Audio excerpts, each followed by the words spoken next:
Hi friends, কেমন আছো তোমরা সবাই? আশা করি সবাই ভালো আছো, আমিও ভালো আছি। আমার নতুন একটা ভিডিওতে তোমাদের সকলকে স্বাগত জানাই। আমাদের এখানে প্রচণ্ড গরম, তোমাদের ওখানে কেমন গরম পড়েছে সেটা আমাকে অবশ্যই জানিও। আজ আমি বানাবো মুরগির একটা পাতলা ঝোল। এই গরমের জন্য খুব ভালো। সেটা কীভাবে করছি সেটা তোমাদের সঙ্গে শেয়ার করছি, চলো দেখতে থাকো। প্রথমেই গ্যাসের ফ্লেমটা আমি গ্যাসটা জ্বালিয়ে কড়াইটা বসিয়ে দিয়েছি। এই কড়াইয়ের মধ্যে দিয়ে দিচ্ছি সর্ষের তেল।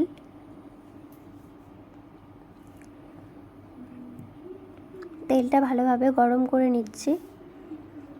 কী কী নিয়েছি সেটা বলছি। নিয়েছি আলু, টমেটো, পেঁপে, পেঁয়াজ আর পেঁয়াজ বাটা। আমি এখানে দুটো পেঁয়াজ নিয়েছি, একটা পেঁয়াজ কুচিয়ে রেখেছি আর একটা বেটে নিয়েছি। এবার নিয়েছি রসুন বাটা আর আদা কাঁচা লঙ্কা বাটা, আর নিয়েছি ধনে মৌরি বাটা।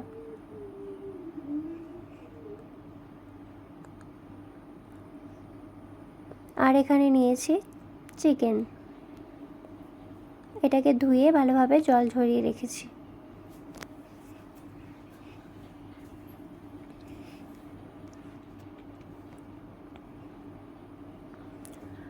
তেলটা ভালোভাবে গরম হয়ে গেছে। এবার আমি এর মধ্যে আলুগুলোকে দিয়ে আলুগুলো ভালোভাবে ভেজে নেব।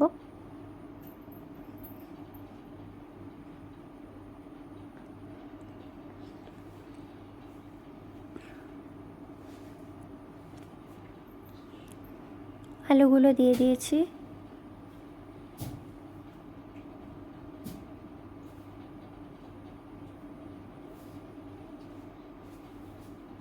এবারে এর মধ্যে দিয়ে দিচ্ছি একটু নুন আর একটু হলুদ গুঁড়ো দিয়ে ভালোভাবে আলুটাকে ভেজে নেব।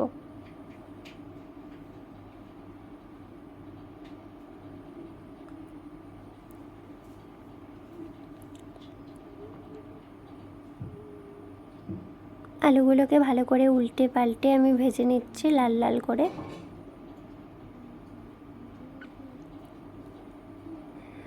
দেখো আলুগুলো ভাজা হয়ে গেছে। এবার আলুগুলোকে একটা পাত্রের মধ্যে তুলে নিচ্ছি।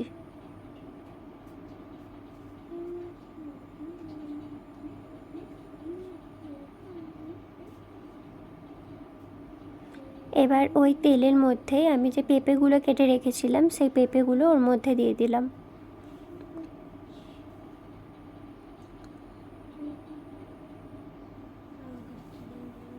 পেঁপেগুলোর মধ্যে নুন আর হলুদ গুঁড়ো দিয়ে দিচ্ছি, দিয়ে পেঁপেগুলোকে ভালোভাবে ভেজে নিচ্ছি। দেখো আমার পেঁপেগুলো ভাজা হয়ে গেছে। এগুলোও একটা পাত্রের মধ্যে তুলে নিচ্ছি। আলু আর পেঁপেটা একসাথেই তুলে নিলাম। এবার এর মধ্যে দিয়ে দিচ্ছি একটা তেজপাতা আর দিয়ে দিচ্ছি গোটা মশলা, দারচিনি, এলাচ, লবঙ্গ। এলাচটা অবশ্যই কিন্তু তোমরা ফাটিয়ে দেবে, নাহলে তেল ছিটকাবে। আর এর মধ্যে দিয়ে দিচ্ছি চিনি পরিমাণ মতো, সামান্য, যাতে মাংসের ঝোলের কালারটা লাল হয় সেই জন্যই তেলের মধ্যে চিনি দিলাম। তোমরা চাইলে নাও দিতে পারো। এবার যে একটা পেঁয়াজ কুচিয়ে রেখেছিলাম সেটা এর মধ্যে দিয়ে দিলাম, দিয়ে পেঁয়াজটাকে খুব ভালোভাবে ভেজে নেব।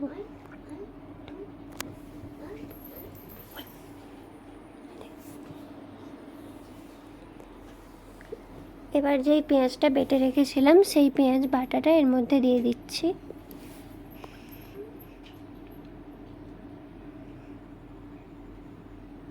দিয়ে এটাকে ভালোভাবে ভেজে নিচ্ছি।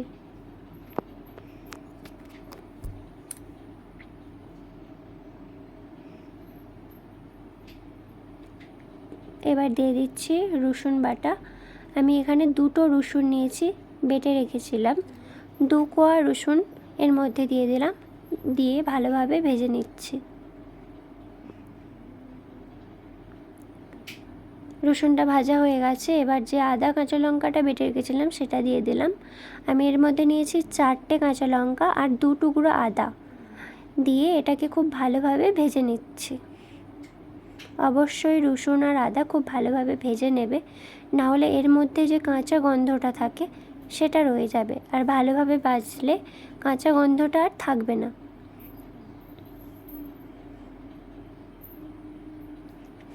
এবার এর মধ্যে দিয়ে দিচ্ছি একটু হলুদ গুঁড়ো আর একটু নুন, আদা কাঁচা লঙ্কা দেওয়ার পর দেখবে তেলটা ছিটকায়, আর এই নুন হলুদ দিয়ে দিলে আর তেলটা ছিটকাবে না। অবশ্যই এরপরে আমি টমেটো দেব। নুন হলুদ আগে দেওয়ার পর টমেটো দিলে টমেটোগুলো খুব ভালোভাবে গলে যায়। তোমরা বাড়িতে ট্রাই করে দেখবে, নুন হলুদ দেওয়ার পর টমেটো দিলে খুব ভালোভাবে গলে যায়।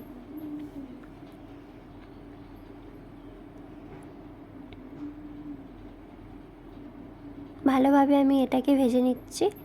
দেখো, এবার এর মধ্যে দিয়ে দিচ্ছি কাশ্মীরি রেড চিলি পাউডার 1 চামচ। আমি তো এখানে কোনো ঝাল গুঁড়ো লঙ্কা ইউজ করছি না, তাই কাশ্মীরি রেড চিলি পাউডারটা দিচ্ছি এই কারণে যাতে তরকারির কালারটা ভালো আসে। তোমরা অবশ্যই জানো যে কাশ্মীরি রেড চিলি পাউডার লাল হয়, তাই ওই জন্যে আমি দিচ্ছি যাতে তরকারির কালারটা লাল লাল হয়। এটা কিন্তু ঝাল হবে না, কিন্তু রং হবে। এবার এর মধ্যে দিয়ে দিচ্ছি যে ধনে মৌরি আর জিরে বেটে রেখেছিলাম, সেটা এর মধ্যে দিয়ে দিচ্ছি।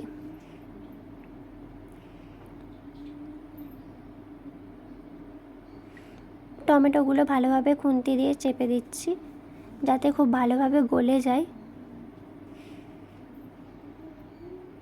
এবার এর মধ্যে আমি দিয়ে দেব যে মাংসটা নিয়েছিলাম, এটাকে আমি ধুয়ে জল ঝরিয়ে রেখেছিলাম, সেটা এর মধ্যে দিয়ে দিচ্ছি।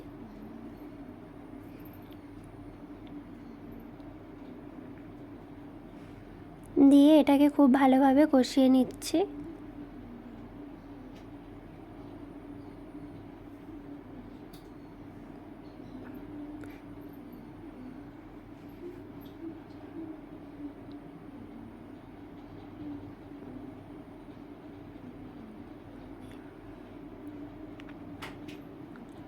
এবার এর মধ্যে আলু আর পেঁপেটা ভেজে রেখেছিলাম, সেটাও এর মধ্যে দিয়ে দিচ্ছি। দিয়ে এটাকে খুব ভালোভাবে কষিয়ে নেব।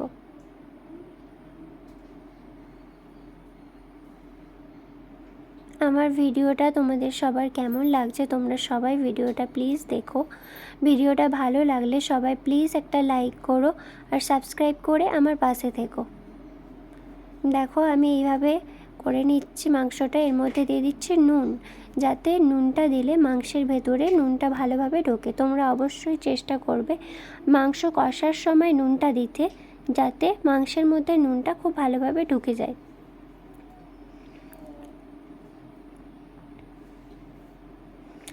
এভাবে ঢাকা দিয়ে দিয়ে আমি মাংসটাকে ভালোভাবে কষিয়ে নিচ্ছি। তোমরাও ঢাকা দিয়ে মাংসকে ভালোভাবে কষাবে 10 মিনিট ধরে, দেখবে মাংসটা খুব ভালোভাবে কষানো হয়।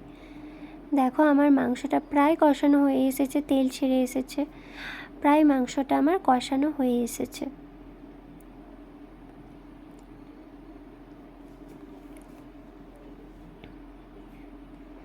যা গরম পড়েছে, এইভাবে কিন্তু পাতলা মাংসের ঝোল খেতে হবে।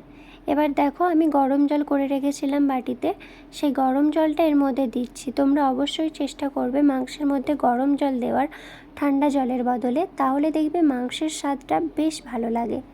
ঠান্ডা জল দিলে মাংসর টেস্টটা অতটা ভালো লাগে না যতটা গরম জল দিলে ভালো লাগে। তোমরা অবশ্যই চেষ্টা করবে, আর আমার রেসিপিটা অবশ্যই একবার বাড়িতে ট্রাই করে দেখবে। এবার দেখো এটাকে আমি প্রেসার কুকারের মধ্যে ঢেলে নিয়েছি। আমার নুনের পরিমাণটা কম ছিল, তাই আমি আবার একটু নুন দিলাম এর মধ্যে। নুন দিয়ে এবার প্রেসার কুকারের ঢাকনাটা খুব ভালোভাবে বন্ধ করে দেব।